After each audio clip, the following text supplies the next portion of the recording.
This is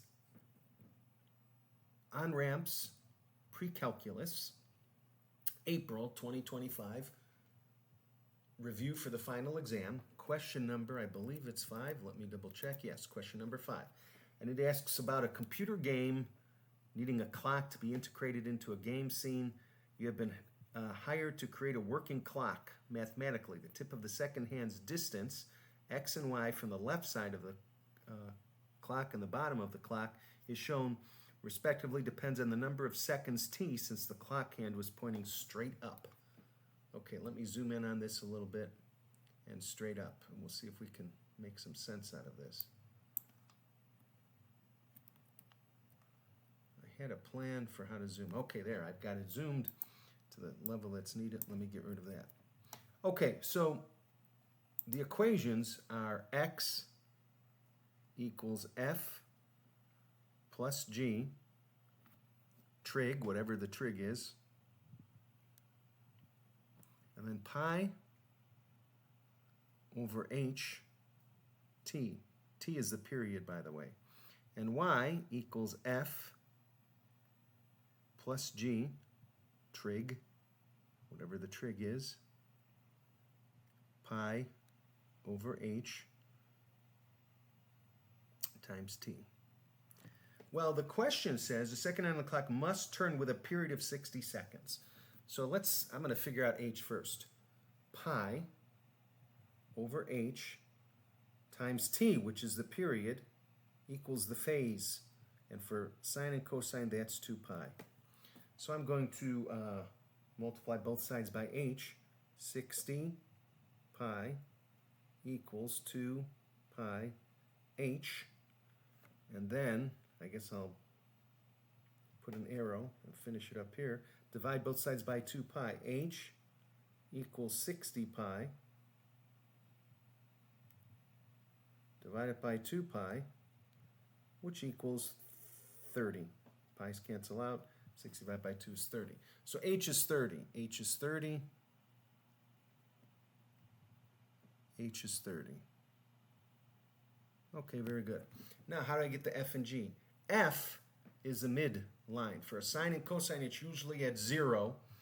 But in this case, let me check out the x. The x, when it's pointing straight up, it doesn't, that thing is 17. The hand is 17. For some reason, I'm getting lag here, and I'm trying to figure out why. X is 17, and so it's 25 away. Then it's going to go to 25 plus 17, then back to 25, then 25 minus 17, then back to 25. So the midline, it keeps returning to 25, is 25.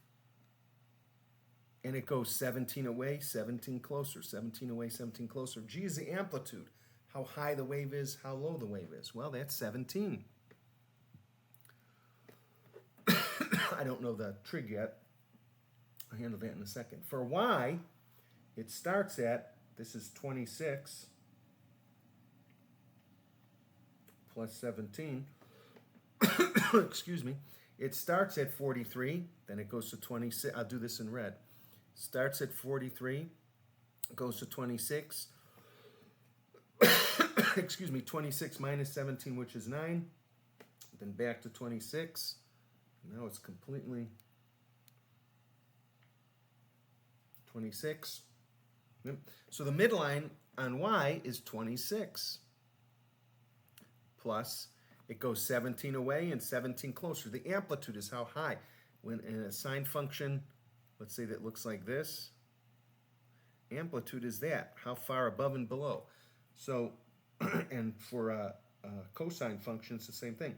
So this is 17. I know h is 30, now I need the trig. Is it sine or cosine? Well, here's sine. Sine starts at the midline. Cosine, you just have to know this, starts at the maximum value and then goes down from there and then back to the maximum value. So which one starts at the midline? Well, here's the x. X is at 25. When it's straight up, it's at 25.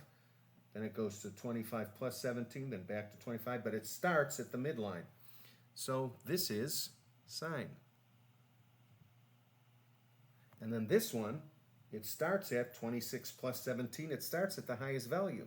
Then it goes back down to 26, then down to 9, then back to 26, then back to the top. So it starts at the top, so this one is cosine.